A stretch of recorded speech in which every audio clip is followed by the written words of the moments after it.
There is always hope. ये quote तो life में कभी न कभी सबने सुना ही होगा। तो आज हम देखते हैं ये कोट कोर्ट्स के कॉन्टेक्स्ट में कितना सही है। जब भी हमारे पब्लिक या प्राइवेट राइट्स का वायलेशन होता है तो हम क्या करते हैं, कोर्ट में केस फाइल कर देते हैं। कोर्ट हमारे केस पे सुनवाई करता है, ट्रायल होता है और फाइनल डिसीजन दे देता है। अगर हम कोर्ट के फाइनल डिसीजन से सेटिस्फाई नहीं होते हैं तो हमारे पास कुछ ऑप्शंस या होप्स होती हैं। अपील, रिव्यू या रिवीजन की पेटिशन फाइल करने की। अगर हमने अपील की पेटिशन फाइल कर दी, हमारा केस अपील की कैटेगरी में आ रहा है, सारी वो रिक्वायरमेंट्स फुलफिल कर रहा है अपील फाइल करने की, तो हम अपील फाइल करेंगे अपर कोर्ट में। देन अपीलेट कोर्ट हमारे केस पे सुनवाई करेगा एंड फाइनल डिसीजन देगा। अगर हम अपीलेट कोर्ट के भी फाइनल डिसीजन से सेटिस्फाई नहीं है तो क्या हमारे पास और कोई होप बचेगी या ये दी एंड होगा। तो आज हम पढ़ेंगे सेक्शन 393 ऑफ सीआरपीसी, जो हमें बताता है कि क्या अपीलेट कोर्ट का फैसला आखिरी फैसला होगा या इसके बाद भी हमारे पास कोई और ऑप्शन होगा। Let's start. Section 393 of CRPC deals with finality of judgment and orders on appeal. Section 393 हमें बताता है कि अपीलेट कोर्ट जो भी जजमेंट या ऑर्डर्स देगा अपील्स पर वो फाइनल होंगे। It means there will be no any other option और hope, but there are some exceptions. अगर अपील सेक्शन 377 के अंडर फाइल की गई है, यानी कि स्टेट ने फाइल की है appeal for the enhancement of the sentence, सजा को बढ़वाने के लिए स्टेट ने अपील फाइल की है सेक्शन 377 के अंडर, या सेक्शन 378 के अंडर अपील फाइल हुई है against acquittal. Against acquittal means कोई एक्विट हो गया, बरी हो गया, उसके अगेंस्ट अपील फाइल किए कि ये गलत एक्विट हो गया, इसको कन्विट होना चाहिए था। या सेक्शन 384 के सब सेक्शन 4 के तहत अपील फाइल होती है।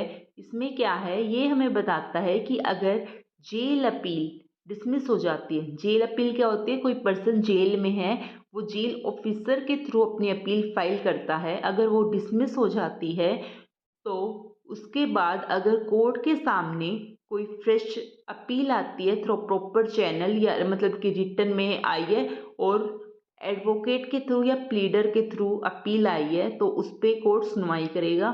या चैप्टर 30 के अंडर रेफरेंस या रिवीजन की एप्लीकेशन फाइल हुई है, तो उस केसेस में अपीलेट कोर्ट की जजमेंट या ऑर्डर फाइनल नहीं होगा।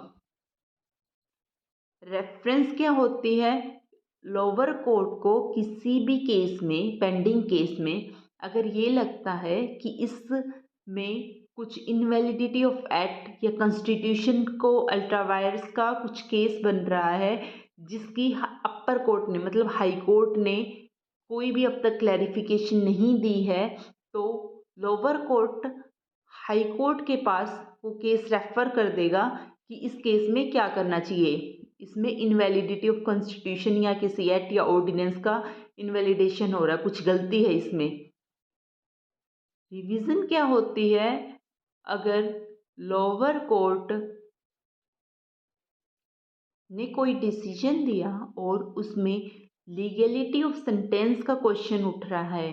लीगलिटी ऑफ सेंटेंस क्या, कि जो क्राइम किया है एक्यूज ने या कन्विक्टेड पर्सन ने, उसके अगेंस्ट जो सजा मिली है, सेंटेंस पास हुआ है, वो इनअप्रोप्रिएट है, तो वो person, accused person, upper court में रिवीजन की एप्लीकेशन फाइल कर सकता है।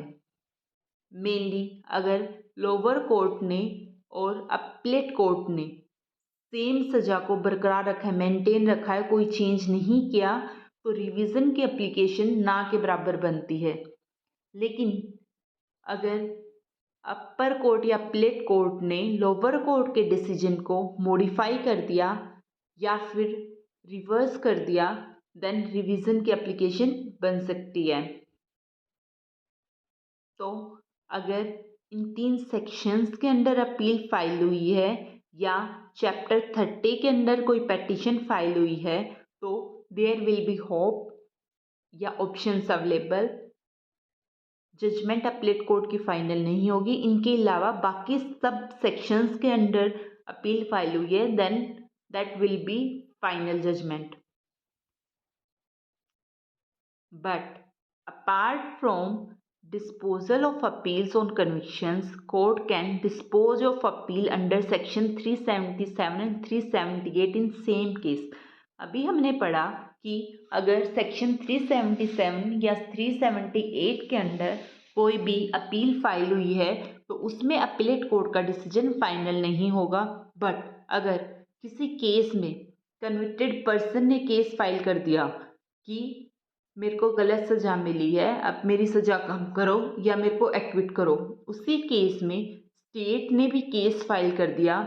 स्टेट केस फाइल कर सकता है सेक्शन 377 के under for the enhancement of the sentence. दोनों पार्टीज ने एक ही केस में अपील फाइल कर दी। एक ने अपील फाइल की है कि मेरी सज़ा माफ़ करो, दूसरे ने अपील फाइल की है कि इसको और ज़्यादा सज़ा दो। तो कोर्ट क्या करेगा, अपीलेट कोर्ट उस केस की सुनवाई करेगा, दोनों पार्टीज को सुनेगा और फाइनल जजमेंट देगा। इन दैट केस जो जजमेंट होगी वो फाइनल होगी। सो सेक्शन 377 या 378 के साथ अगर कन्विक्टेड की भी अपील है तो वो डिसीजन फाइनल होगा। Thanks for watching. If you like the video, like it, comment and share and subscribe the channel.